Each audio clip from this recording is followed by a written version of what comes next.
Well, hey homesteaders, this is Jeremy. Welcome back to the channel. Today I'm working in my container garden area. Well, heck, I've got a lot of container garden areas, but we're working on container gardening today, and I want to share with you the pros, the reason why we love our container gardens. Now, we have plenty of space out here, okay? Get me wrong, I love indoor teal gardens. You can see one behind me. They all serve a purpose. I have unlimited space out here, so we have both methods. But I love the container garden because of all the things that you can do and control. So first off, you see, I'm sitting on a 5-gallon bucket. Well, that's good for my back. And that's exactly what I can use to plant, harvest, and weed my container beds, okay? I don't have to bend, I don't have to stoop unless I want to. I can sit down and easily work my soil, work my garden. So I like it for that reason. I like it because I can give my container gardens as much sun as I want them to have, okay? You need to make sure that your container gardens have enough sun. They're gonna need at least 6 to 8 hours of direct sun to produce for you. If you want them in direct sun all day long, that's fine too. But you're able to place them where you need them to be, okay? Another reason why we enjoy and I like is we can control the moisture. We can control the watering better of our container gardens. We don't have to wait on Mother Nature, okay? So we can always contain. Now, I will tell you, you're gonna have to water your container gardens more than you would have to water your in-ground based on the time of the year. They can dry out quickly. Another thing that I find as a pro to container gardening is that I can control the pH of my soil better, which we'll talk a little bit later about why I want to do that and why you should too. And I'll give you a tip about how you can change the taste of a certain vegetable that I love. But anyway, stay tuned for that.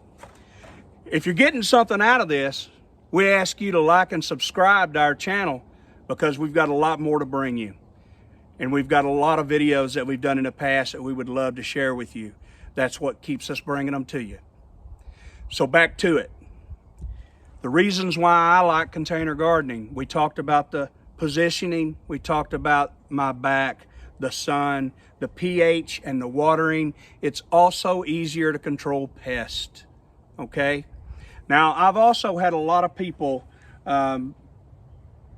ask me or say to me, hey, wow, you must spend a lot of money because that soil is expensive that you're putting in your containers. Yes, and soil can be expensive, but I'm gonna show you some of my tips and tricks here that keep me from doing that. So in the bottom of this container garden, I have straw and rabbit poop. Now we have that here on the farm along with quail, but I've put that in the bottom, a couple inches, okay? So the next thing that I put in there were some leaves, some clippings from the yard here. I also always have around the farm some old potting soils that I can repurpose. So I definitely will put those things in here. Okay. I have more leaves. And then what I've done was I've went and I've cut up some of our winter debris from our winter storms. So I have a pretty nice pile here. What I'll do is I will lay these pieces of wood in here to take up space, but not just that, also to provide air to where we've got all this organic compost, organic material down there. So while we're growing on top, we're also composting in the bottom. So when we harvest, the next time it's ready to plant, I will turn the soil over and it amends itself. I hope that makes sense. So I have some old mulch here that I plan on putting in. I do have a couple bags of potting soil that I'm going to add towards the top. But it doesn't have to be expensive, guys. You know, somebody has old bale of hay. Hay works great. Leaves, twigs. As I said, cut up some of this old winter debris. Put it in there. That's going to provide some air and some separation. Good organic material, grows great vegetables. So, I want to talk again about containers. Maybe you're renting. Well, it's a good option for you. If you have a landlord that doesn't want you tilling up their yard, tilling up the back, hey, get you some container gardens. I built these container gardens with leftover wood from a new porch build. So, wasn't like I went out and spent a lot of extra money on these. I got the propane torch, put a little burn on the outside of them to appease the eye a little better, but I've not always done that. Doesn't have to be appeasing as long as it's useful, okay? So, I've grown herbs. See what this is? I don't know if you can see that.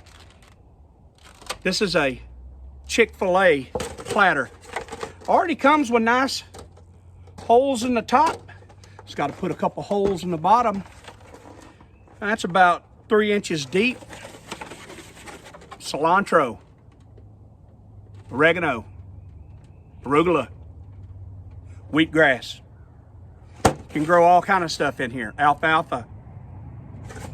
I utilize these. Always have. Always have. Now I'm going to show you a couple more containers I have here. These are containers. Guess where you can get these containers? We got these containers at, it was either, I'm not going to say which one, it was either Family Dollar or Dollar General about 3 years ago. And by the looks of them, they're going to last at least another 2 years. But we plant herbs in these. We've had peppers in these. We've had lettuces in these. I've got 3 of them just sitting right here in front of me. We have a lot more, but doesn't take much to fill that, especially if you wanted to put some organic material in the bottom, okay? It's got good drainage already built in there. And I'm sure that if you took care of these containers and put them up every winter, they last probably a year longer than mine are gonna last. But I just wanted to throw that out there. I mean, if you're in an apartment and you have a balcony, if the sun's facing the right way, or if your apartment's facing the right way, you can have a garden right out there on that balcony. You don't have to own a lot of land. You don't have to own a ½ acre. You can do this in your garage. You can get a grow light. I have grow lights in the house for various reasons, seating, and in my greenhouse for seating. And some of them cost as little as $20. So you get on Amazon, you look for those things, and where there's a will, there's a way. So notice I didn't talk about any cons. I don't have any. I'm sure there are some. I'm not going to look for them. I'm going to stay positive. And I want you to do the same. So what I talked about earlier about changing the taste of a vegetable, I'll give you this. I'll give you 2 things. I'm full of useless knowledge. So tomato plants. I like tomatoes straight out of the garden. I grow a bunch of different varieties, and I try to stick to heirloom varieties for most of my vegetables. I understand there's a place in the world for these organic vegetables. I'm happy that our scientists and our farmers are doing this for us. They have to feed the masses. I only have to feed my family. So therefore, heirloom, and if you don't know what heirloom is, it's something that hadn't been genetically altered, and it's at least 50 years old. So you can change the taste of your tomatoes if you want to. If you have a tomato that's a little on the tart side, if you want that tomato to be sweeter, guess what? You can change the pH of that soil and you can get that. Put a little baking soda around your tomato plant. Lower that acidity, you'll get a sweeter tomato. So that's what I like about the container gardens. All your vegetables, you know, if you'll keep things between, 6 and 7 most of the time on a pH level, you're going to do good. Maybe 5.5, 6.5, you're going to do good, do great. But some things require less or more to have optimal taste. There you go. There's one. Told you I had two useless things for you. I was talking to somebody at the feed store the other day because they're getting their potatoes in and their slips in and all these things. And just useless bit of knowledge, but you'll have it. Sweet potatoes are not a potato. Yeah. Sweet potatoes are morning glories. Not all sweet potatoes, well, most all of them are edible, but not all of them taste great. Not all of them grow the same type or size of tubers, roots. But a sweet potato is a morning glory. It's not a potato. I hope you enjoyed this video. Hope you found some of it useful. Until next time, we'll see you. Happy homesteading. God bless you.